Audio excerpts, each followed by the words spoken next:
ასევე ოცნება ვაშინგტონში კიდევ ერთ ლობისტურ კომპანიას ქირაობს. უშველის თუ არა ბიძინა ივანიშვილს ამერიკელი კონსულტანტების მიერ დაწერილი ტექსტები.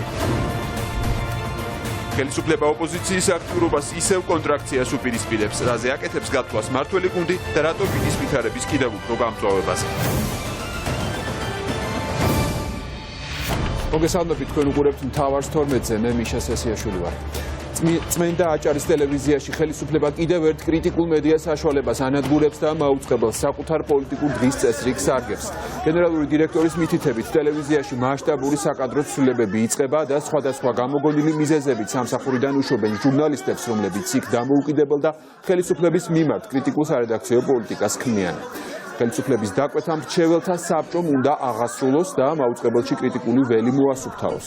საბჭოს ხდომა დღეს ხმაურით დაიწყო. ჟურნალისტები პასუხებს ითხოვდნენ მენეჯმენტისგან, თუმცა ისინი ხდომაზე საერთოდ არ დაუშვეს. მაკა ჩიხლაძესთან განვაგრძობთ ახლა თემაზე საუბარს პირდაპირ ეთერში. მაკა რა მოხდა საბჭოს ხდომაზე დღეს და საბოლოო ჯამში როგორ ვითარდება მოვლენები აჭარის ტელევიზიაში?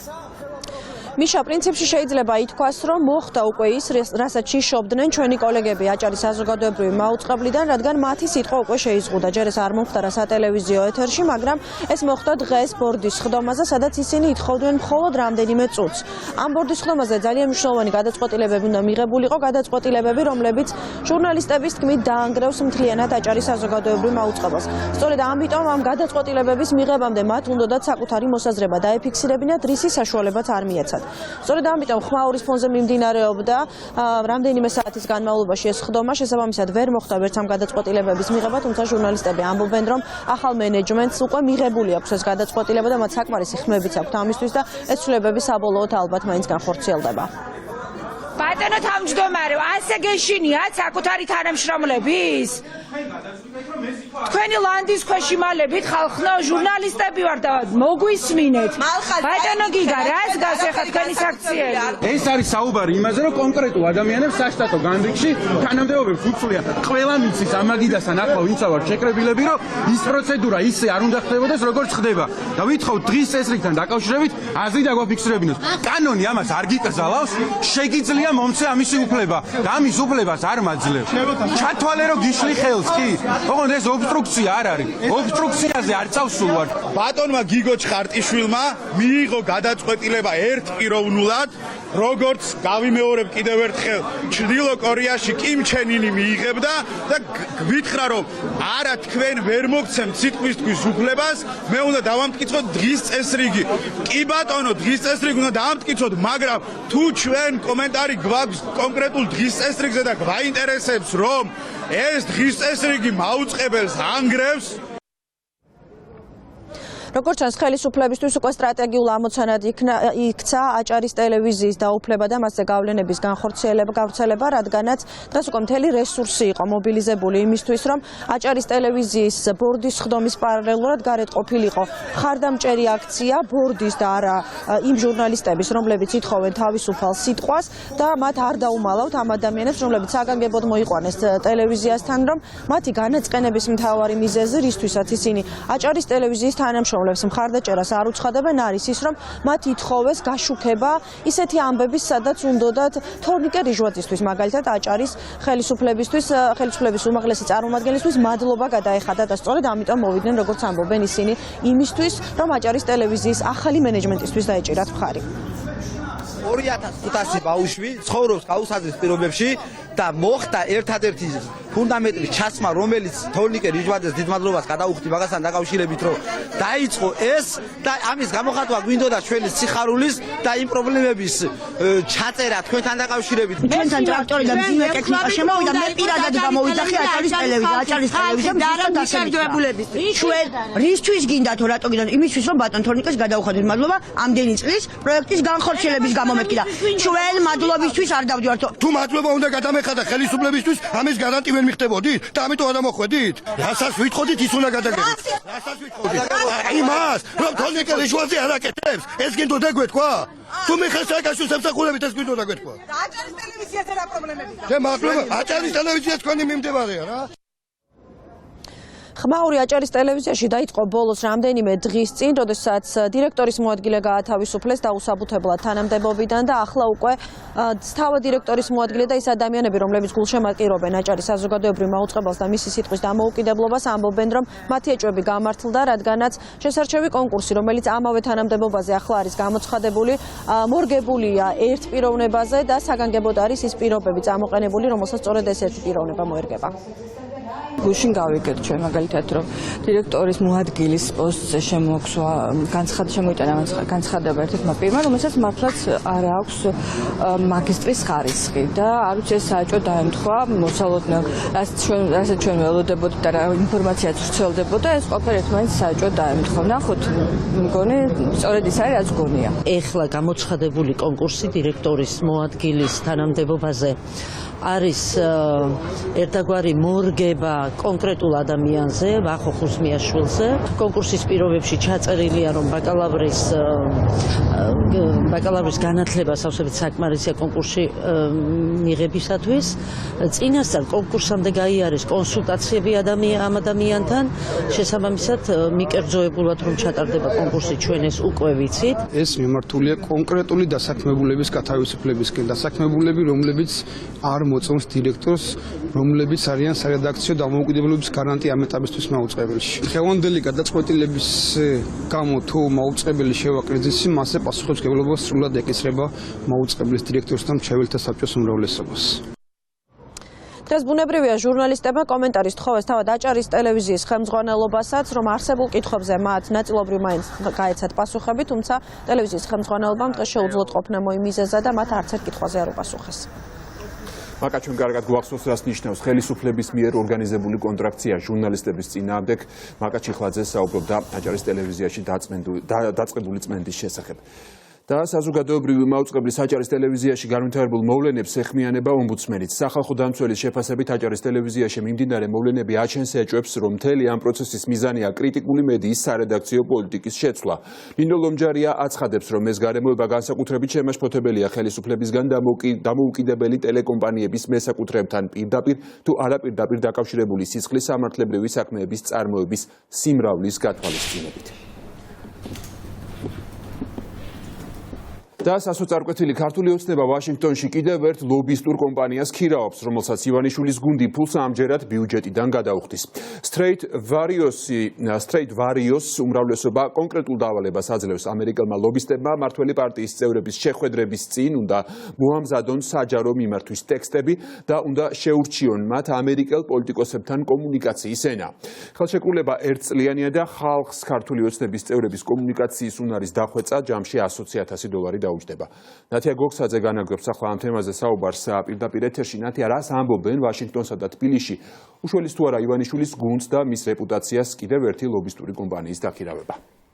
ლობიზმი ეს ამერიკის შეერთებულ შტატებში საკმაოდ აპრობირებული მეთოდია, თუმცა ამის მიუხედავად ვაშინგტონში კარგად იციან თუ რა ხდება საქართველოში, აცხადებს მაიკ კარპენტერი, პენ ბაიდენის ცენტრის ხელმძღვანელი, რომელიც ჩვენთან ექსკლუზიურ ინტერვიუში განმარტავს, რომ იმის მიუხედავად თუ რა ტიპის ძალისხმევაც არ უნდა გასწიონ ლობისტებმა, ამა თუ იმ ხელისუფლების ავტორიტეტის გასასუფთავებლად, ვაშინგტონში ძალიან კარგად ხედავენ თუ რა ხდება ბოლო პერიოდში საქართველოში, ბოლო პერიოდის მოვლენები და მთელი სერია და ჯაჭვი, რომელიც საქართველოში რაც უკავშირდება პროპორციულ სისტემაზე უარის თქმას, ასევე პოლიტიკური რეპრესიების დაწყებას ძალიან ცუდად აღიქმება ვაშინგტონში და ამ ფონზე რა ტიპის ლობისტური კომპანიებიც არ უნდა იქირაოს ხელისუფლებამ, როგორც მაიკ კარპენტერი ამბობს, საქართველოს როგორც დემოკრატიული ქვეყნის იმიჯზე სერიოზულ საფრთხეს უქმნის.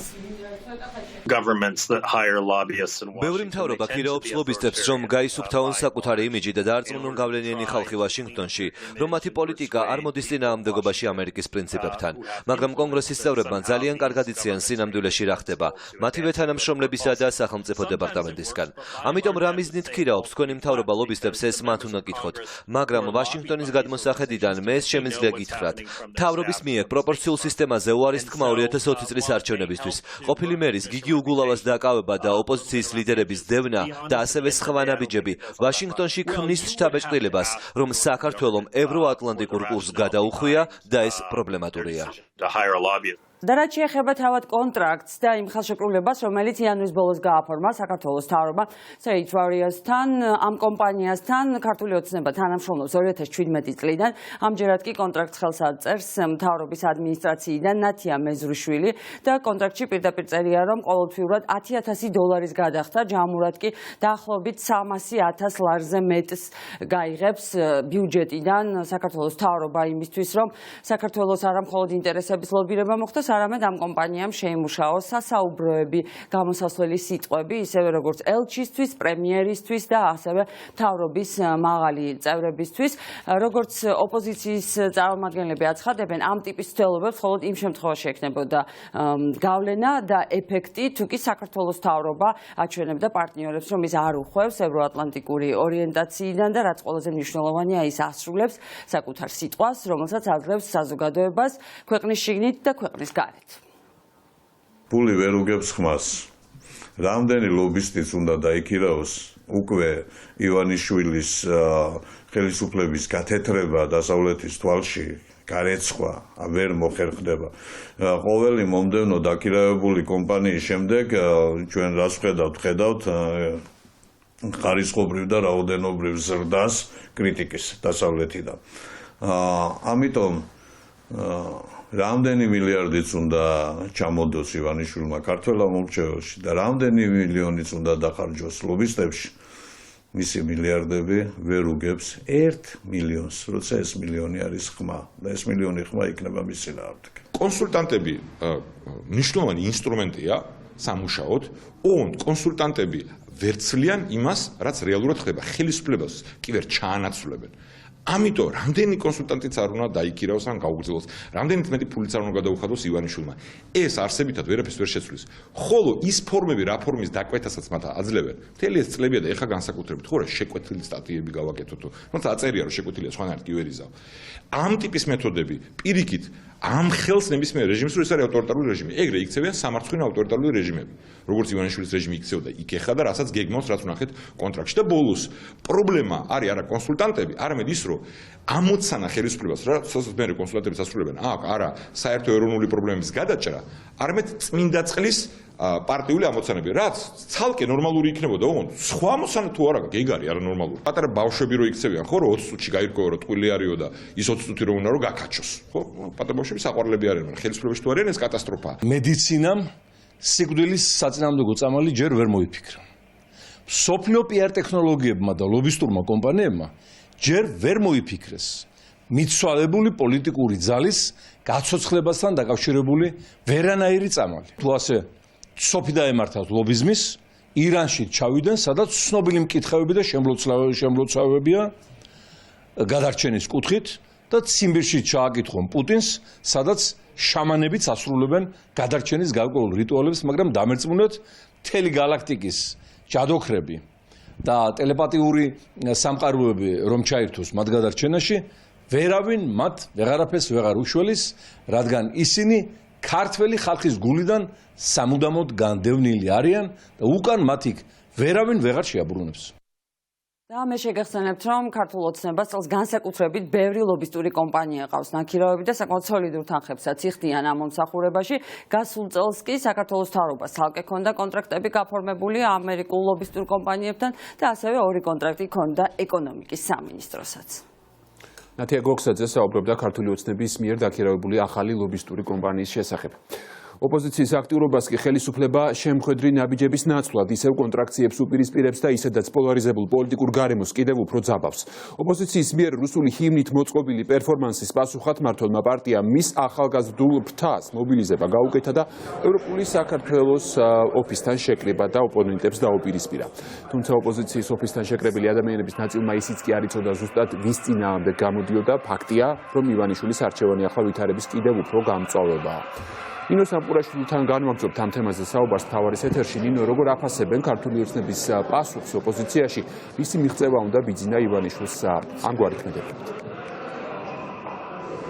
ეხლა ევროპულ საქართველოში ამბობენ, რომ იმ ნაბიჯებს, რა ნაბიჯებსაც მიმართავს ქართული ოცნება, ეს არის მცდელობა, რომ ქვეყანაში არსებული პოლიტიკური კრიზისი კიდევ უფრო მწვავე გახდეს და ვითარება უფრო მეტად დაიძაბოს და პოლარიზაციისკენ წავიდეს პროცესები. ასეთი არის განცხადებები, რომელიც ევროპული საქართველოს წევრების მხრიდან გაკეთდა და ის თუ ისმოდა საბჭოთა ჰიმნი სხდომათა დარბაზში, ისმოდა სწორედ იმის გამო, მათი თქმით, თუ რა ვითარებაც არის დღეს ქვეყანაში შექმნილი და როგორი მეთოდებითაც იმართება ქვეყანა.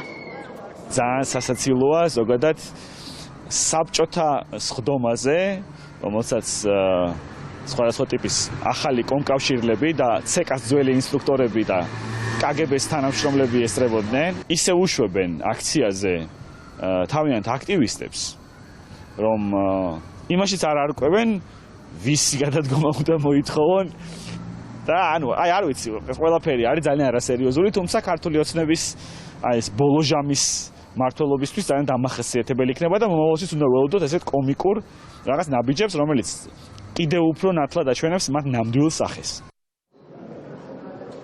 ქართული ოცნების ლიდერებს დღეს არ დაუმალავთ ის, რომ აქციები, რომელიც ევროპულ საქართველოსთან გაიმართა გუშინ კონტრაქცია, სწორედ მათი მხრიდან იყო ორგანიზებული და დღეს უმრავლესობის ლიდერმა მამუკა მდინარაძემ თქვა, რომ ამის შესახებ მას საქმის კურსში ის ჩააყენა ქართული ოცნების ახალგაზრდული ფრთის ხელმძღვანელმა გიორგი ჩაკვეტაძემ და სწორედაც რომ ისინი ამბობენ, რომ აუცილებელი იყო მსგავსი აქციების გამართვა, რადგანაც ეს იყო ევროპული საქართველოს და ოპოზიციის სტრატეგიული შეცდომა მათი თქმით, რომ საბჭოთა ჰიმნი გააჟღერეს სხდომათა დარბაზში და სწორედ ამიტომაც მიიღეს გადაწყვეტილება, რომ საპასუხო აქცია მოეწყოთ ევროპული საქართველოს ოფისთან.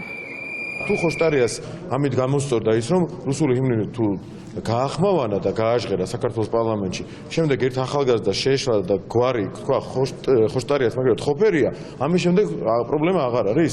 ამ ადამიანების გულწრფელი პროტესტი აღარ არის. ამის დალაგებას ვცდილობთ დღეს. აი ეს არის მართლა სირცხვილი. მე ამ ახალგაზრდების რომლებთან დაკავშირებითაც მე პირადად მითხრა გიორგი ჩაკვეტაძემ, რომ რამდენიმე ათეული მესიჯი მომევიდა უკვე და არ არსებობს, რომ ამ ბიჭებმა და გოგოებმა ის არ გააპროტესტონა, სიტყვით გიყვებით. და ეს პროტესტი, დიახ, ჩვენი ახალგაზრდობის თავმჯდომარემ ჩამაყენა საქმის კურსში, რომ ვერ ვაკავებ ამ ხალხსო. არსებობს საზოგადოების გარკვეული ნაწილის დამოკიდებულება იმის მიმართ, რასაც ქვია ნაციონალური მოძრაობის სახის გამოვლინება. ამა თუ იმ ფორმით, ხან პერფორმანსით და სამწუხაროდ ადრე უკვე რეალიზებული თავისი პოლიტიკით, რამაც უბედურებამდე მეგვიყვანა. ვინ გამოვა და ვინ საწინააღმდეგო ამის რაღაცა პერფორმანს თუ აქციას მოაწყობს, რასაკვირველი ამას ყველაფერს ვერც გააკონტროლებთ და მეორეც ერთი არც არის საჭირო. ქართულ ოცნებაში, როგორც მოისმინეთ, არ მალავენ, რომ ის კონტრაქცია, რომელიც გუშინ ევროპული საქართველოს ოფისთან გაიმართა, სწორედ მათი მხრიდან და მათი ახალგაზრდული ორგანიზაციის მხრიდან იყო ორგანიზებული და როგორც თავად ამბობენ, გადაწყვეტილება, რომ მათ აქცია გაემართათ, მიიღეს მას შემდეგ, რაც ელენე ხოშტარიამ და ირმა ნადირაშვილმა ევროპული საქართველოს წევრებმა სხდომათა დარბაზში საბჭოთა კავშირის ჰიმნი გააჟღერეს იმ დროს, როდესაც არჩილ თალაკვაძე პარლამენტის თავმჯდომარე მოხსენებით გამოდიოდა და ამ მოხსენებას მინისტრთა კაბინეტის სრული შემადგენლობა და დიპლომატიური კორპუსი ესწრებოდა. ინო საპურაშვილი საუბრობდა იმის შესახებ, თუ რა პოლიტიკური გამოხმაურება მოჰყვა ქართული ოცნების კონტრაქციას. და ივანიშვილის პასუხი ოპოზიციას ქართული ოცნების მიერ ახალგაზრდების მობილიზაცია იყო გამოცხადებული პარტია ევროპული საქართველოს ოფისთან. მმართველი გუნდის დაორგანიზებულ აქციაზე პარლამენტში არჩილ თალაკვაძის გამოსვლისას ელენე ხოშტარიას მიერ საბჭოთა კავშირის ჰიმნის გაშვებას აპროტესტებდნენ. აქტივისტები ოპოზიციონერი დეპუტატების გადადგომას ითხოვდნენ, თუმცა უმრავლესობამ საერთოდ არ იცოდა რის გასაპროტესტებლად ან ვის წინააღმდეგ იყვნენ დაბარებულები ამ აქციაზე. ქართული ოცნების მხარდამჭერები ოპოზიციური პარტიის ოფისთან იმ დროს მიიყვანეს, როცა პარტიაში უკვე აღარავინ იმყოფებოდა. ხმაურმა მხოლოდ ადგილობრივი მოსახლეობა შეაწუხა, რის გამოც მიმდებარე მაცხოვრებლებსა და აქციის მონაწილეებს შორის სიტყვიერი დაპირისპირებაც მოხდა. შეურაცხყოფას გვაყენებენ ჩვენ ახალგაზრდებს, თბილისელებს, რომლებიც რომლებიც აქ მოვედით დღეს გულნატკენები და მოვითხოვთ ეკა ხოფერიას აქტივობის შეჩერებას. საქართველოს პარლამენტში მოხდა ყოველად ამორალური ქმედება. ოკუპანტის სახელმწიფოს ჰიმნი გააჟღერეს აი ამ სამარცხვინო პარტიის ლიდერებმა საუბარი მაქვს ელენე ხოშტარიაზე. მოთხოვნა არის ის, რომ შეუჩერდეთ მანდატი მათ და მოთხოვნა არის ასევე ის, რომ სხვა პარტიები, რომლებიც ითვალისწინებენ თუ გვერდით უდგანან თუ რა ქვია მაგას საერთოდ არ ვიცი, ან ჩამოშორდნენ, ან ეს პასუხისმგებლობა აიღონ თავიანთ თავზე. გეხვეწები, ეხლა დაიშალეთ, დაწყნარდით, მე მომაწუხებ. თავი აღარ გავაპროტესტო. შენი ბოდიშით მე თკვილად ამძინოს, ხდები? დაიძინებ. შენ ისე ვიყვი რა, ეხლა მე რო შევედი. მე რეალურად მოვედი აქ და ვკითხე ჩემ ერთ-ერთ ნაცნობს, რომელიც თქვენივე წევრია, რატო ხარ მეთქი? ესო დამიძახეს ოცნებიდანო, აი ეს სიტყვამით რა თქმა, ესე ოცნებიდან დამიძახესო, მე ხო პარტიაში ვარო და მოვედიო რა, ამბავშიო რა, ხო რაღაც ვაპროტესტებ და რა საპროტესტებ მე არ ვიციო მეუნება. მე ხო აგიხსენი, მე ხო არ ვიცი რა საპროტესტებ. ეხლა ხო აგიხსენი, რასაც ვაკეთებთ. არ ვიცი, ელენე ხოშტარიამ პარლამენტში ჩართო რუსული ჰიმნი. ელენე ხოშტარიას და ირმა ნადირაშვილის გადადგომას ქართული ოცნების დაორგანიზებული აქციის მონაწილეები რატომღაც ლეიბორისტული პარტიის ოფისთანაც ითხოვდნენ. ევროპული საქართველოს ოფისიდან ახალგაზრდებმა სწორედ ლეიბორისტებთან გადაინაცვლეს, თუმცა ამ შემთხვევაშიც პარტიაში აღარავინ დახვდათ, რადგან სამუშაო საათები იქ უკვე კარგ ხნის დასრულებული იყო. ევროპული საქართველოს ლიდერებმა ირმა ნადირაშვილმა და ელენე ხოშტარიამ საქართველოს პარლამენტში გააჟღერეს რუსეთის ანუ ოკუპანტის ჰიმნი. ჩვენ აქ თავის ჯანსაღად მოაზროვნე სტუდენტები და საზოგადოება შევიკრიბეთ იმისთვის, რომ გავაპროტესტოთ ეს ყოველად დაუშვებელი ფაქტი. აქ შეკრების მიზანი არის, რომ ელენე ხოშტარია მოიკვეთოს მრგვალი მაგიდიდან და ასევე მას შეურჩერდეს საპარლამენტო მანდატი. ქართული ოცნების ახალგაზრდულ ფრთას კი ოპონენტებზე თავდასხმის მაგალითი რუსთავის საკრებულოს თავმჯდომარემ მისცა, რომელმაც საბჭოთა ჰიმნის გაშვების გამო ოპოზიციონერ ქალებს დედა აგინა. ლევანონიანმა უშუალო სიტყვებით ოპონენტების სოციალურ ქსელში მოიხსენია და მათი სადეპუტატო მანდატების დატოვება მოითხოვა. ქართული ოცნების ეს მაღალჩინოსანი მანამდეც გამოირჩეოდა ქალების მიმართ სიტყვიერი აგრესიით. სოციალურ ქსელში მან 1 წლის წინ ინგა გრიგოლიას აგინა. და ფემიციდის მასშტაბები ქვეყანაში საგანგაშო ზომებს იღებს. ქალები საქართველოში ხდებიან ძალადობის მსხვერპლი და მათ იმეტებენ მხოლოდ იმის გამო, რომ ისინი ქალები არიან. რატომ ვერ უპირისპირებს გენდერული ნიშნით მკვლელობებს ხელისუფლება ეფექტურ პრევენციულ მექანიზმებს და რა რეკომენდაციები აქვს სამოქალაქო სექტორში. ამ თემაზე რამდენიმე წუთში განვაგრძობთ საუბარს. მანამდე კი ისევ პოლიტიკა ვახტანგ გომელაური მთავრობის ყველაზე გავლენიანი წევრი ხდება პრემიერ-მინისტრის შემდეგ. მთავრობის მეთაურმა სწორედ ივანიშვილის დაცვის ყოფილ უფროსს ჩააბარა ეროვნული უსაფრთხოების საბჭო. გომელაური ახლა ერთმანეთს შეუთავსებს ყველაზე გავლენიანი სამინისტროს პირველ პირობას და უსაფრთხოების საბჭოს ხელმძღვანელობას. ამ ცვლილებების შემდეგ კი კიდევ ერთხელ აქტუალური ხდება კითხვა, ისევ ენდობა თუ არა ბიძინა ივანიშვილი გიორგი გახარიას და შეეხება თუ არა შემდეგი საკადრო ცვლილება უშუალოდ მთავრობის ხელმძღვანელს. რუსუდან ჯაბანიშვილი განაგრძობს თემაზე საუბარს ახლა მთავარის ეთერში. რუსუდან როგორ აღიქვეს პოლიტიკურმა ლიდერებმა ვახტანგ გომელაურის კიდევ ერთი ნაბიჯით დაწინაურება. ოპოზიციაში ამბობენ, რომ ამ გადაწყვეტილებით ბიძინა ივანიშვილმა საკუთარი გუნდი უფრო გაამყარა და უფრო მეტი გავლენა ექნება როგორც ქვეყნისში და ისე საგარეო ინფორმაციებზე. ოპოზიციაში ამბობენ იმასაც, რომ ამაში განსაკუთრებული არაფერია და რომ ხელისუფლება მუდმივად ცდილობს საკონცერტო თანამდებობებზე დანიშნოს ისეთი კადრები, რომლებსაც ნაკლები კვალიფიკაცია აქვს. სამაგიეროდ ბიძინა ივანიშვილის და ხელისუფლების დიდი ნდობა გააჩნია. ოპოზიციაში ამბობენ იმასაც, რომ განსაკუთრებულ შედეგებს გომელაურის ამ თანამდებობაზე მუშაობისგან არ ელოდებიან, ვინაიდან მიიჩნევენ, რომ მას საკმარისი კვალიფიკაცია მნიშვნელოვან პოზიციაზე შესაბამისად მუშაობის არ გააჩნია. თავის ყოფილი დაცვის უფროსი, რომელიც ეხა უსაფრთხოების საბჭოს დივნად გადაიყვანა, ასე თავისი ყოფილი ადვოკატი უზენაეს სასამართლოს თავმჯდომარედ გადაიყვანა.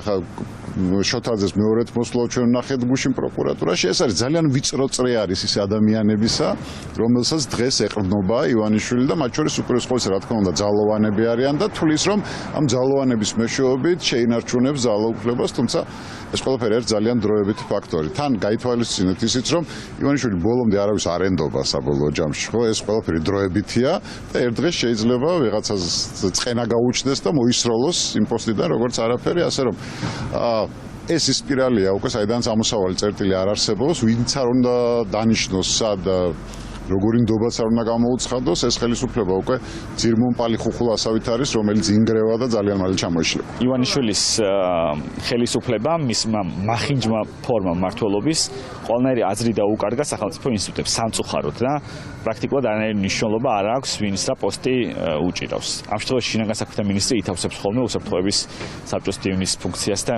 არაფერი არ არის განსაკუთრებული. ისე რიხიანად გვამცნო პრემიერ-მინისტრმა დღეს დილით ეს ამბავი, რომ მეგონა რომ რაღაც სენსაცია იყო breaking news. არაფერი მსგავსი. ზოგი მეორედ მოდის, ზოგი სხვადასხვა პოზიციას და თანამდებობას ითავსებს. ეს არის პირველი გამოხატულება საკადრო დეფიციტის, ღრმა საკადრო დეფიციტის. ჩვენ ხედავთ, რომ ამავდროულად მაღალ თანამდებობაზე დანიშნული ადამიანები ამ თანამდებობას თავიანთი კვალიფიკაციით, გამოცდილებით, უნარით ვერ შეესაბამებიან და გარდა ამისა არის კიდე სხვა პრობლემა, რასაც ქვია სახელმწიფოს მიტაცება, როდესაც ერთი კონკრეტული ადამიანი ივანიშვილი ცდილობს, რომ ყველა საკონძო თანამდებობაზე თავისი უშუალო, ასე ვთქვათ, ხელმწიფის კართან დაახლოებული ადამიანი დანიშნოს. რაც შეეხება მმართველი გუნდის პოზიციას ქართულ ოცნებაში მოსწონთ გიორგი გახარიას გადაწყვეტილება და ამბობენ, რომ ვახტანგ გომელაური საკმაოდ კვალიფიციური კადრია იმ თანამდებობისთვის, რომელზეც დაინიშნა და აქვთ მოლოდინი, რომ ამ პოზიციაზე ვახტანგ გომელაურის მუშაობა იქნება ეფექტური. მათ აქვთ იმის მოლოდინიც, რომ ოპოზიცია შეეცდება, რომ გარკვეული დაპირისპირებასთან დაკავშირებით გააკეთოს განცხადებები, რომელიც როგორც მათი თქმით არ არსებობს ქართული ოცნების რიგებში, როგორც ჩანს, მათ წინასწარ გადაწყვეტეს თავი დაიზღვიონ, ვინაიდან აქვთ მოლოდინი იმასთან დაკავშირებით, რომ ვახტანგ გომელაურის დაწინაურების შემდეგ ოპოზიცია გარკვეულ კითხვებს დასვამს ამ გადაადგილებასთან დაკავშირებით. პოლიტიკური მედია შეეცდება, რომ რაღაცა კლანების თემა წამოწიოს ჩვენს ქვეყანაში, ქართულ ოცნებაში კლანები არ არსებობს. ბატონმა ვახტანგმა მართლაც გამოავლინა თავისი მაღალი პროფესიონალიზმი და ღირსეული სამსახური, როგორც სახელმწიფო უსაფრთხოების სამსახურში, ისე შინაგან საქმეთა სამინისტროში. ცხადია, მას აქვს ძალიან მნიშვნელოვანი გამოცდილებაც, ინფორმაციაც და კარგად ფლობს სიტუაციას მთლიანად უსაფრთხოების სექტორში. ამიტომ მისი დანიშვნა არის მართლაც მისასალმებელი. ნებისმიერ ადამიანზე, რომელიც არის ჩვენ გუნდში, რომელიც არის აღმასრულებელ ხელისუფლებაში და სადმე დაინიშნება, შეგიძლია თქვათ, რომ ეს იყო ბიზნა ივანიშვილის გარემოცვიდან და მერე რას ვლაპარაკობთ? აბა სააკაშვილის გარემოცვიდან ხო არ დაინიშნებოდა ქართული ოცნების ხელისუფლებაში ყოფნის პირობებში ადამიანი ამ თანამდებობაზე, ანუ რა ლოგიკას ავითარებთ ამას რო ხვდები. სააკაშვილის გარემოცვიდან დანიშნულიყო ამ თანამდებობაზე ადამიანი თუ რა უნდა მოხდარიყო. გიორგი გახარიამ დღევანდელ მთავრობის ხდომაზე გააკეთა განცხადება იმასთან დაკავშირებით, რომ უსაფრთხოების საბჭოს ხელმძღვანელად დაინიშნა შინაგან საქმეთა მინისტრი ვახტანგ გომელაური, მან ამ პოზიციაზე ჩაანაცვლა ლევან იზორია. რუსუდან ჯაბანიშვილი საუბრობდა პირდაპირ ეთერში. შინაგან საქმეთა მინისტრი ვახტანგ გომელაური ეროვნული უსაფრთხოების საბჭოს მდივანია. განცხადება მთავრობის ხდომაზე გიორგი გახარიამ გააკეთა და თქვა, რომ იზრდება გომელაურის ფუნქციაც. უშიშროების საბჭო არის უაღრესად მნიშვნელოვანი განსაკუთრებით დღეს ორგანო, რომელიც ეფექტურად უნდა მუშაობდეს და ფუნქციონირებდეს და შექმნილი ვითარებიდან გამომდინარე წარმოგიდგენთ უშიშროების საბჭოს ახალ მდივანს, გახლავთ შინაგან საქმეთა მინისტრი ბატონი ვახტანგ გომელაური. ბატონ ვახტანგს ვულოცავ ამ მნიშვნელოვან და საპასუხისმგებლო თანამდებობაზე დანიშვნას, რა თქმა უნდა შეთავსებით და ეს ნიშნავს იმას, რომ მისი ფუნქციონალი ისევე როგორც ძალისხმევაც იქნება გაზრდილი და უფრო ეფექტური. ერთი დღევანო მერაბიშვილის გათავისუფლებამდე თითქმის 7 წლიანი პატიმრობის შემდეგ ყოფილი პრემიერი და შინაგან საქმეთა ყოფილი მინისტრი ეგრეთ წოდებული მატროსოვის ციხეს ხვალდილით დატოვებს. რასის დავს სამარტო საკანში გატარებული პატიმრობის შემდეგ ყოფილი ხელისუფლების მაღალჩინოსანი ჩაერთვება თუ არა ის აქტიურ პოლიტიკაში ჯერჯერობით უცნობია. ვანო მერაბიშვილის გეგმებზე ადვოკატი მის გათავისუფლებამდე არ საუბრობს, თუმცა ამბობს, რომ საპატიმროს დატოვების შემდეგ ყოფილ პრემიერს სერიოზული სამკურნალო კურსის გავლა მოუწევს, რადგან წლიანი პატიმრობის შედეგად მისი ჯანმრთელობა მნიშვნელოვნად დაზიანდა.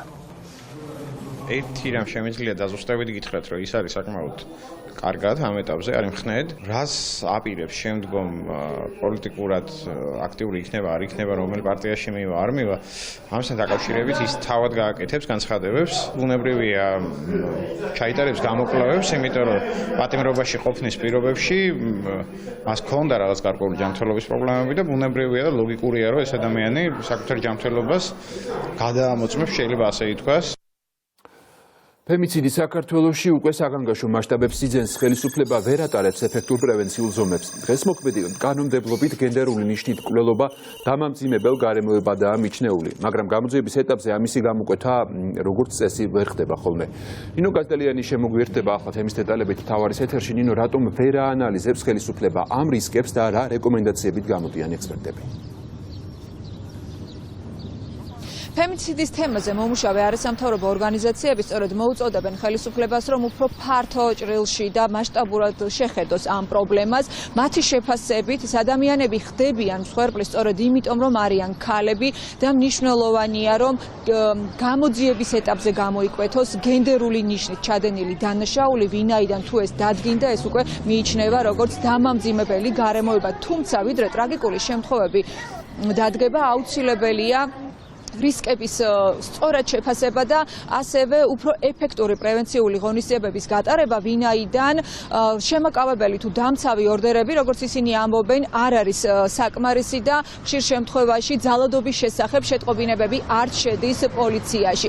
აქედან გამომდინარე, ისინი მოუწოდებენ ხელისუფლებას, რომ ეს არ არის ერთი კონკრეტული, თუნდაც ამ შემთხვევაში საგამოძიებო სტრუქტურის პრობლემა, მაშინ ხელისუფლებამ ყველა მნიშვნელოვანი და საჭირო სტრუქტურა უნდა ჩართოს, მათ შორის როგორც განათლების, ასევე ჯანდაცვის სამინისტროს და აუცილებელია, რომ განათლებას მიაქცეს განსაკუთრებით მნიშვნელობა, ვინაიდან საზოგადოებაში არის დამკვიდრებული, რომ თითქოს ქალზე ძალადობა ეს არის ჩვეულებრივი მოვლენა და სწორედ ამიტომ ხშირად ხდებიან ქალებიც ოჯახში ძალადობის, ფიზიკური თუ ფსიქოლოგიური ძალადობის მსხვერპლი და როდესაც არ ხდება მასზე სათანადო რეაგირება, ეს ასეთ შემთხვევებს უკვე ახალისებს.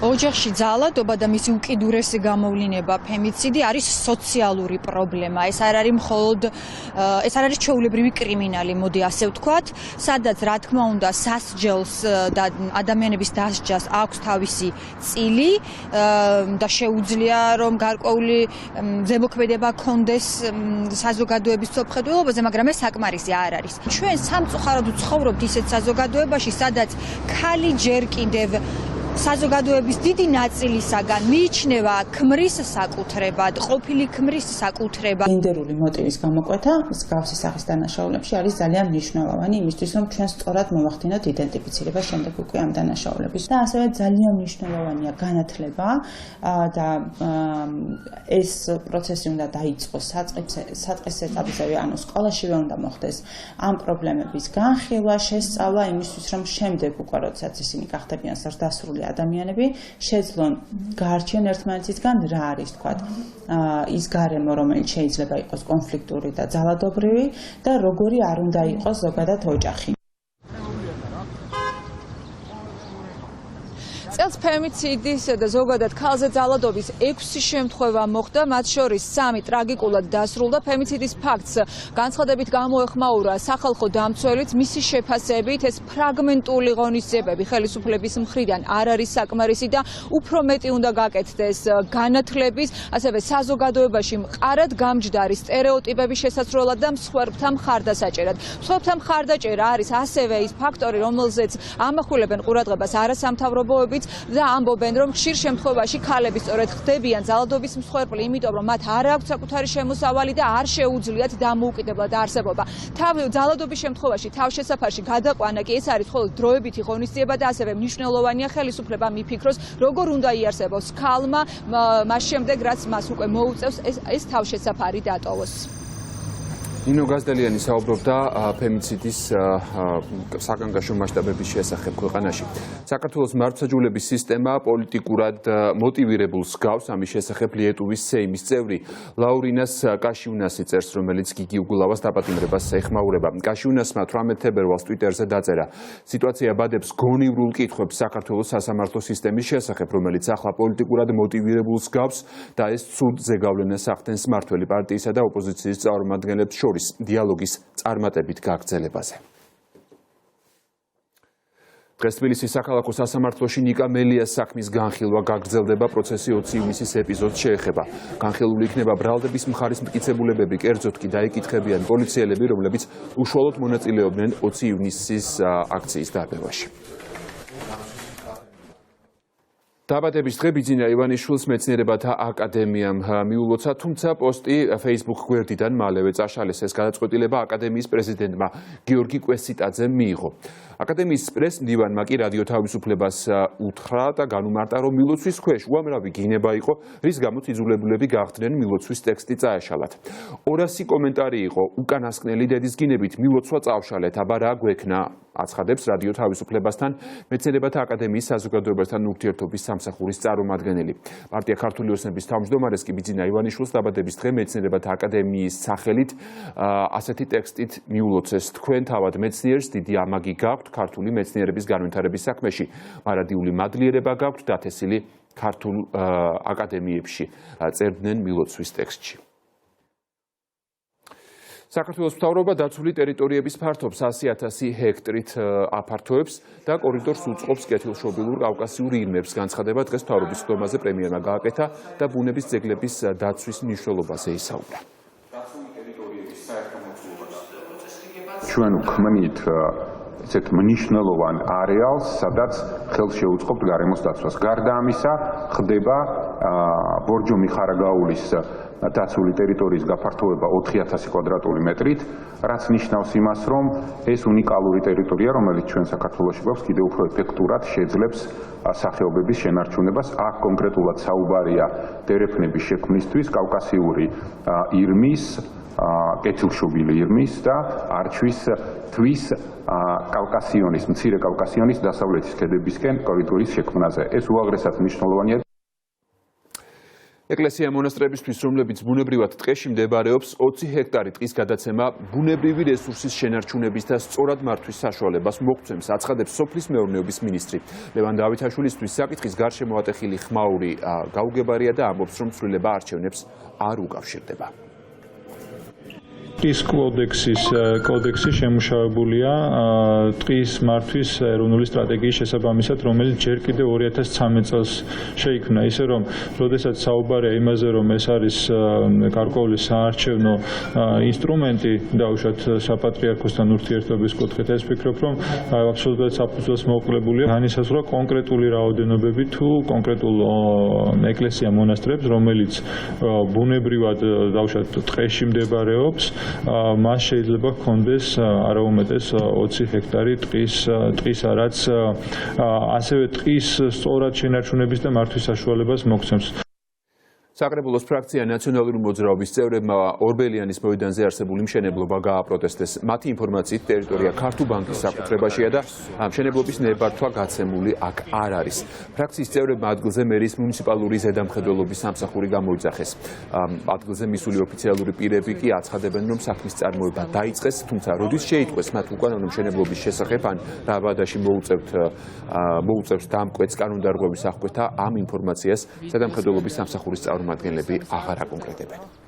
კალაძემ გახსნა ეს 3 ივნის შეფუთული რო იყო ამით და თურმე რეალურად აშენებული იყო და შეფუთული იყო ამ სპორტული მოედნის ხელოვნური ემით, რა ქვია, საფარით შეფუთული, აი მაშინაც ვერ უყურებდით და კახი კალაძე მაშინაც ვერ უყურებდა, რომ თურმე მშენებლობა უკანონოდ მიმდინარეობდა. მუნიციპალური ინსპექცია მოსული და აღმოაჩინა, რომ ეს მშენებლობა იყო. დოკუმენტებს რო ავიღებ, მე შესაძლებელი მექნება, შესაძლებლობა გავცე ოფიციალურად დადასტურებული პასუხი, რომ ესე არ ვიმარშიელო. მუნიციპალური ინსპექციის დაწყებული მერით დამთავრებული იცოდა ამ მშენებლობის შესახებ, ამ უკანონო მშენებლობის შესახებ ისტორიული განაშენიანების არეალში, თუმცა იმიტომ რომ ეს არის ბიძინას მშენებლობა და იმიტომ რომ ოლიგარქს ასე სურს ყოველგვარი კანონზე მაღლა დგას ადამიანი და კანონს იქით აკეთებს ყველაფერს, რაც მოესურვება, როგორც მოესურვება, ეს იქნება ქალაქის გარეუბანში თუ ეს იქნება ისტორიული განაშენიანების არეალში, არ აქვს მნიშვნელობა. ამ ადგილებიდან სიცოცხლე გავიდა, ამ ადგილებს შემოვიდა შენობა, რომელიც უნებართოა, შენობა, რომელიც არის საეჭო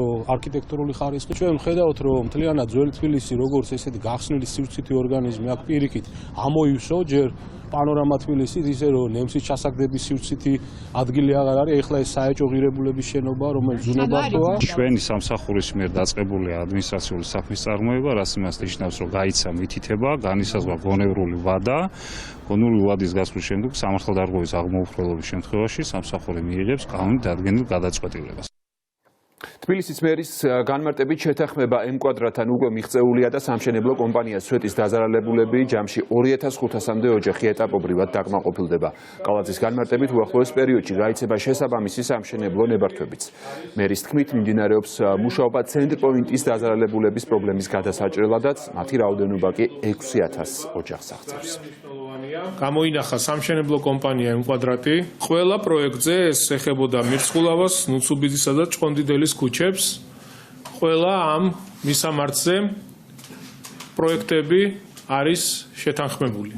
შესაბამისად, მომდევნო კვირაში უკვე შესაძლებელი იქნება სამშენებლო ნებართვების გაცემა და პარალელურად მარტის დასაწყისში შესაძლებელია უკვე უშუალოდ სამუშაოების წარმოება, ანუ მშენებლობის გაგრძელება ამ კონკრეტულ მისამართებზე. თემრილან მაჩალიკაშვილის საქმესთან დაკავშირებით განახლდა ხელმოწერების შეგროვება, რათა შეიქმნას პარლამენტში დროებითი საგამოძიებო კომისია. მალხაზ მაჩალიკაშვილის განცხადებით მის ინიციატივას შემოუერთდნენ ასევე ქისტი ახალგაზრდების ხელმოწერების შეგროვება კი მეტროს სადგურებთან მოხდება. განახლდება ხელმოწერების შეგროვება იმის მოთხოვნით, რომ პარლამენტში შეიქმნას დროებითი საგამოძიებო კომისია. იმედია ამჟამად მეტროებსაც არ ჩაკეტავენ, არა მარტო რუსთაველის მეტროსთან, დღეიდან ყველა მეტროსთან, ყველა მეტროსადგურთან იქნება ხელმოწერების შეგროვება. უკვე აპრილიდან იქნება ჯგუფი ჩართული ამაში ყველა გაერთიანებული პარტიიდან, ოპოზიციის პარტიებიდან ახალგაზრდული ჯგუფები, იქნება ამაში ჩართული ქისტი მოსახლეობის ახალგაზრდა ჯგუფი. ჩვენ ახალგაზრდები და მოძრაობა შეცვალე ვუერთდებით ვახა მაჩალიკაშვილს, რადგან შეიქმნას პარლამენტში დროებითი საგამოძიებო კომისია, რადგან გამოძიებული იქნას მისი მშვილის მკვლელობა. ყარაჯალაში სადისტურ მკვლელობაში ბრალდებული საღვთო ღონისძიებაზე სასამართლო დღეს იმსჯელებს. სამშვილის მამის განზრახ მკვლელობისთვის პოლიციას 23 წლის მამაკაცი ყავს დაკავებული, რომელიც წარსულშიც ნასამართებია.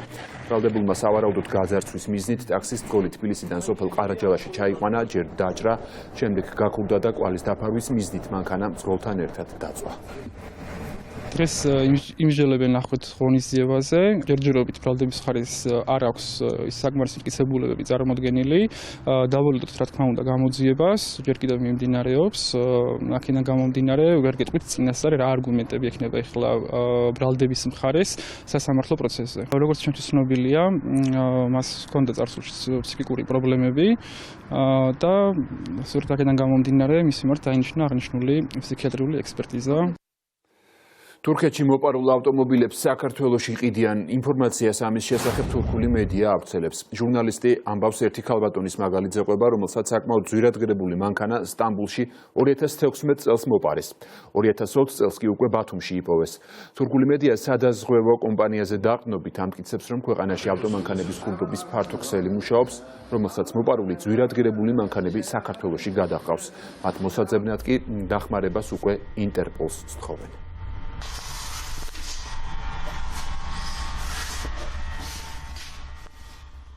საკვები პროდუქტების დეფიციტია ცხინვალში, სადაც რუსი მებაჟეები უკვე მეორე კვირა ტვირთებს აღარ ატარებენ. ისინი ევრაზიული საბაჟო კავშირის შესაბამისი დოკუმენტაციის გაფორმებას ითხოვენ, რაც მეწარმეების თქმით შეუძლებელია. მოსახლეობა დაცარიალებული მაღაზიების გამო უკმაყოფილებას გამოთქვამს. მეწარმეებს კი უთხრეს, რომ გადაწყვეტილებას პრობლემის მოგვარების შესახებ კრემლისგან ელოდებიან. შექმნილი ვითარება იმდენად პრობლემურია, რომ მოსკოვის ბრალეულობით შექმნილი სასურსათო კრიზისის შესახებ რეპორტაჟებს ადგილობრივი მედია საშუალებებიც ამზადებენ. კრემლის მიერ მხარდაჭერილი სეპარატისტები მინსკის და პარიზის შეთანხმებებს ძირს უთხრიან. ამის შესახებ ნატოსა და ეუთოს მიერ აღმოსავლეთ უკრაინაში მიმდინარე პროცესების შესახებ გაკეთებულ განცხადებაშია ნათქვამი. საერთაშორისო პარტნიორები მოსკოვის სიტუაციის ესკალაციაში ადანაშაულებენ. ნატოს პრეს-მდივნის განცხადებით ალიანსი სრულად უჭერს მხარს უკრაინის ტერიტორიულ მთლიანობას და სუვერენიტეტს მის საერთაშორისოდ აღიარებულ საზღვრებში. ბოლო 2 დღის მანძილზე უკრაინის აღმოსავლეთ ნაწილში კრემლის მიერ მხარდაჭერილმა მებრძოლებმა გადაკვეთეს ნეიტრალური ხაზი და უკრაინელ მებრძოლებზე თავდასხმა სცადეს. ინციდენტის შედეგად ერთი ჯარისკაცი დაიღუპა, 4 სულუქად დაიჭრა. ჩინეთის საზღვრებს გარეთ კორონავირუსით გარდაცვალების მესამე შემთხვევა დაფიქსირდა. ჰონკონგის სამედიცინო ცენტრის განცხადებით 70 წლის მამაკაცს ინფექცია 14 თებერვალს დაუდგინდა, თუმცა ქრონიკული ავადმყოფობის შემდეგ პაციენტის გადარჩენა ვერ მოხერხდა. ვირუსის ახალი 15 შემთხვევა დაფიქსირდა სამხრეთ კორეაში. პაციენტები მედიკოსების განსაკუთრებული ყურადღებით აკვირდებიან. ჩინეთში კი კორონავირუსით გარდაცვლილთა რაოდენობა 2012-მდე არის გაზრდილი. ინფიცირებულია 75,000 ადამიანზე მეტი. ქვეყნის სამედიცინო ცენტრის განცხადებით ჩინეთის მასშტაბით 12,000-მდე პაციენტის მდგომარეობა კრიტიკულად მძიმეა. ეპიდემიის შემთხვევები მსოფლიოს 30 ქვეყანაშია დაფიქსირებული. პერუში დინგეს ინფექციურ დაავადებას უკვე 12 ადამიანი ემსხვერპლა, 5,500-მდე კი ინფიცირებულია. მედიკოსების განცხადებით ათეულობით პაციენტის მდგომარეობა მძიმეა. ქვეყნის 2 რეგიონში საგანგებო მდგომარეობა გამოაცხადეს. მეცნიერების განმარტებით დინგეს ინფექცია მწერების განვრცელდება, რომელიც ციებ-ცხელების სიმპტომებს იწვევს. ინფექციის საწინააღმდეგო ვაქცინა ამ დროისთვის არ არსებობს. დინგეს ინფექცია კი მსოფლიოს ჯანდაცვის ორგანიზაციას 10 ყველაზე საშიში დაავადების სიაში ყავს შეყვანილი. სირიაში სიტუაციის უკიდურეს გამწვავებას ელოდებიან ბაშარ ასადისა და კრემლის მიერ მხარდაჭერილმა მებრძოლებმა ალეპოს შემდეგ უკვე იდლიბის პროვინციაზე სრული კონტროლის დამყარება დაიწყეს. ბაშარ ასადის განცხადებით საამთავრობო ძალების პრიორიტეტი სირიის ტერიტორიის სრული გათავისუფლება და მასზე ცენტრალური მთავრობის იურისდიქციის განხორციელება. სირიის რეჟიმის საპასუხოდ ოფიციალურმა ანკარამ თავიდან აცილების მიზნით ექსცესების თავიდან აცილების მიზნით იდლიბის პროვინციის საზღვრებთან მძიმე ტექნიკის მობილიზაცია უკვე დაიწყო.